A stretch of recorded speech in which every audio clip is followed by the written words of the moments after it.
Mélodie Coutou, la ressourcière.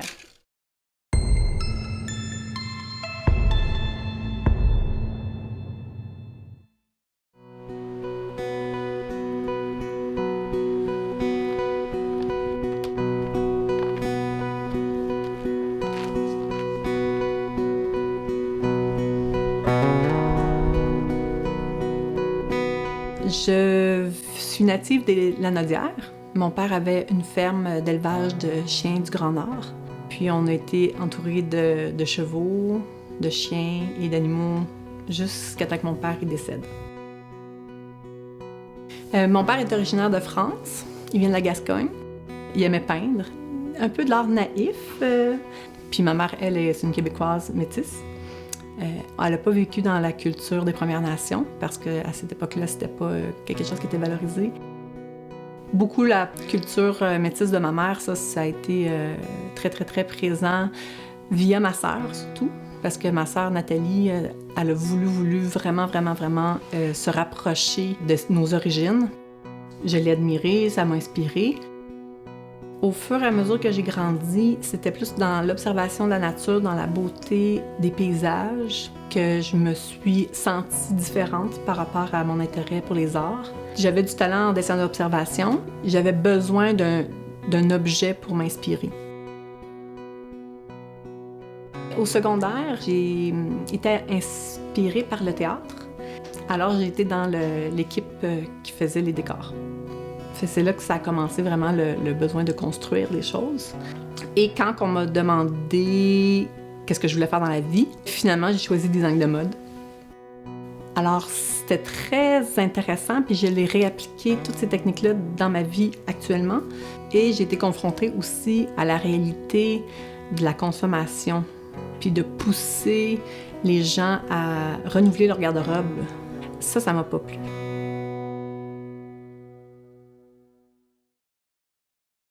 Quand c'était le temps de trouver un emploi après mon programme, j'ai ouvert le journal, puis j'ai trouvé une demande d'emploi. J'ai appliqué et j'ai été sélectionnée pour travailler dans cette brigade-là, pour faire des ruelles vertes, pour faire de la sensibilisation à l'environnement. Et là, j'ai découvert mon grand amour. J'ai renoué avec les possibilités de l'implication sociale. Puis en parallèle, ma sœur m'a approchée parce qu'elle avait comme le beau projet d'ouvrir une galerie d'art autochtone. Alors quand j'ai décidé de me joindre au projet de Nathalie, j'ai déménagé. Je suis partie de Montréal pour aller à Wakefield. Alors à cette époque-là, moi, vu que manuellement j'étais déjà habile avec des outils, je me suis plus impliquée au niveau des rénovations. Puis on a beaucoup installé le décor de la galerie d'art. Je voulais faire un arbre en cuivre. Alors, ça a été mon premier gros projet de soudure qui a été fait avec une torche. Après avoir fait quelques séries d'objets inspirés de ma culture, des Premières Nations et de récupération, une dame qui s'occupait du camp de vacances de la ville de Gatineau qui m'a approchée, qui a dit « Oh mon Dieu, j'aime vraiment ce que tu fais. Est-ce que tu peux venir me le montrer dans mon camp de vacances? » J'ai tout de suite pris l'opportunité. J'avais vraiment plus un intérêt d'aller vers la sensibilisation, d'aller vers l'éducation à l'environnement, vraiment pour l'implication sociale. Je me suis mis à m'occuper de beaucoup de dossiers.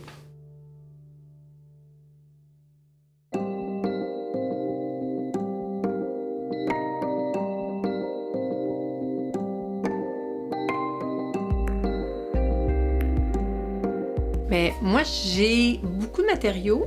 Et une grande partie, c'est des collectes personnelles. Puis une autre partie, c'est beaucoup des dons.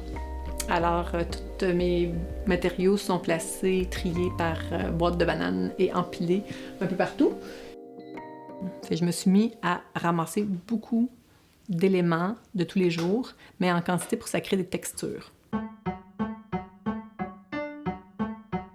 Je vais dans les écoles de façon professionnelle depuis 2006. Puis avec des matériaux de récupération, mais toujours avec le symbolisme du sacré. Puis par la suite, là, je me suis fait inviter à faire des créations dans des écoles de plus grande envergure. Alors là, c'était selon les matériaux qui étaient disponibles.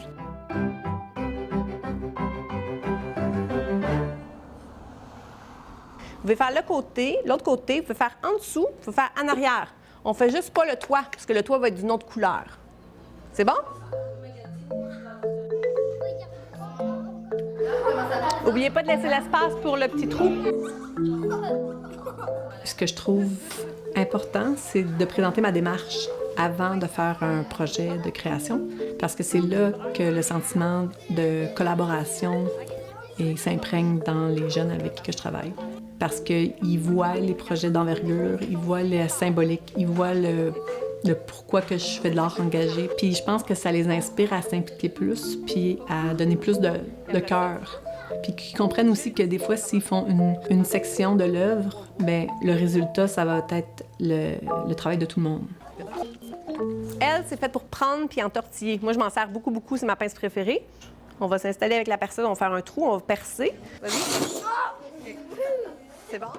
Je pense qu'à chaque fois que je fais des projets, c'est vraiment important que ça ait du sens, puis de garder après cette technique-là, soit manuelle ou cette technique-là de penser à observer les ressources, observer les déchets, puis d'investir à créer une œuvre au-delà de ma rencontre avec eux puis du projet qu'on a créé ensemble. Je trouve que depuis que je suis dans les écoles, il y a de la sensibilisation à l'environnement qui est faite, puis il y avait des comités, puis de l'action. Mais ça va pas au-delà de ça. Oui, il y a des initiatives, mais elles sont de base. C'est des initiatives minimales. Je vous présente Akakoun. C'est un spécialiste du gaspillage alimentaire. Alors, Akakoun, il trouve ça terrible. Alors, avec moi, on s'en va dans les écoles, puis on partage comment c'est important de faire attention à notre nourriture. J'ai dit que je m'appelais la ressourcière parce que, quand j'étais petite, souvent on me donnait le nom de sorcière. La sorcière, pour moi, c'était une femme de plantes, c'est une femme de nature qui communiquait avec les éléments. Et puis quand j'ai décidé de m'appeler une artiste écologique, j'ai dit la ressourcière. Fait que c'est comme la sorcière des ressources. Parce que le monde disait « Ah, tu crées que des déchets, tu crées que des poubelles. » Puis j'étais là « Oui, mais c'est autre chose parce que j'aime tous les matériaux. C'est vraiment la matière, la texture. C'est ça qui m'appelle à créer aussi. Trouver des ressources, c'est qu'elles sont plus qu'abondantes. C'est infini. C'est très mauvais signe. C'est très, très mauvais signe. Je pense que tous ces matériaux-là ont une valeur, puis on n'est malheureusement pas encore conscient de cette valeur-là. Puis il y a une perte énorme au niveau des matériaux qui ont été transformés puis qui là sont délaissés.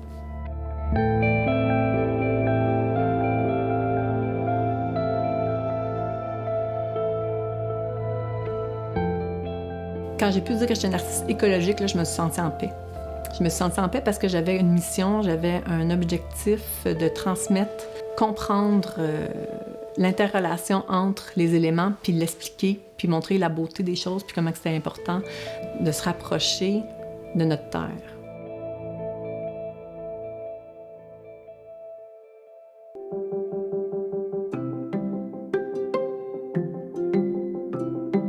Bien, c'est le sort en éjeté, c'est les panneaux que j'ai faits en 2005 et j'ai exposé plusieurs fois après. Essentiellement, j'ai été engagée par le Credo, le Conseil régional de l'environnement et du développement durable, comme artiste en résidence. Et j'ai créé une série de symboles pictogrammes sur la gestion des déchets au Québec selon le plan de gestion des matières usuelles. C'était vraiment un projet que j'étais fière parce que, oui, c'est un projet de sensibilisation. Et ce projet-là m'a permis en plus, par la suite, d'avoir accès à d'autres possibilités parce que j'ai été reconnue artiste professionnelle à partir de ce moment-là. J'ai été invitée par le Cégep du Vieux-Montréal à faire une œuvre pour la Semaine de la culture autochtone. C'était un totem, mais fait avec des déchets. À partir de ce moment-là, j'ai été beaucoup reconnue et critiquée. C'est une œuvre qui est dérangeante parce que c'est des électroménagers puis des appareils de la consommation de tous les jours qui ont été retrouvés dans les déchets, que j'ai empilés ensemble pour qu'on réfléchisse à l'action de jeter et de changer continuellement nos appareils électroniques, nos appareils ménagers, nos biens de consommation. Il y a du monde quand même dans le milieu des arts, qui trouvait que c'était pas nécessairement une œuvre. Je suis arrivée dans la Petite Nation et j'ai eu la chance d'arriver à ce moment-là de l'histoire où est-ce que c'était très actif. Il y avait le recycleur de Montpellier qui s'appelait le Symposium Pierre qui roule.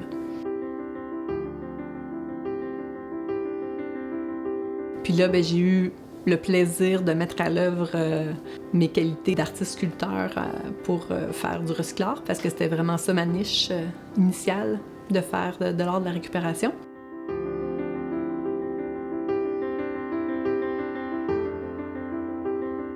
Alors, à plusieurs années, j'ai fait des œuvres soit installatives, soit sculpturales.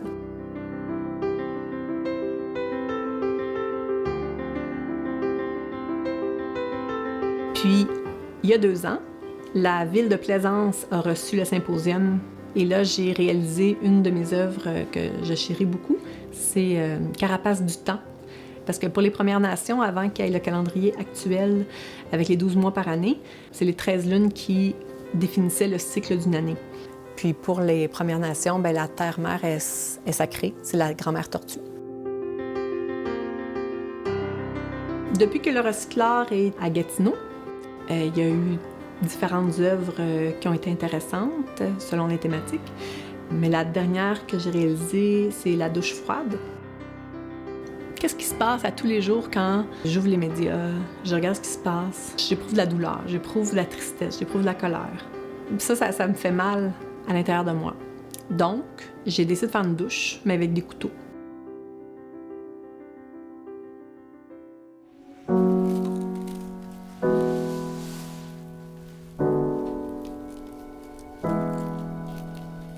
Moi, je pense que la consommation est un fléau. Puis quand on parle d'environnement, ça veut dire la décroissance. Ça veut dire ralentir. Ça veut dire moins consommer, être bien, mais avec moins. En général, les gens y approuvent puis y apprécient mon art. Puis je pense que j'inspire. Mais j'aimerais ça qu'on passe à une autre étape. J'aimerais ça que ce soit un peu plus que ça. J'aimerais ça que ça bouleverse puis que ça se dise « OK, moi aussi, je veux contribuer puis je veux m'y mettre ».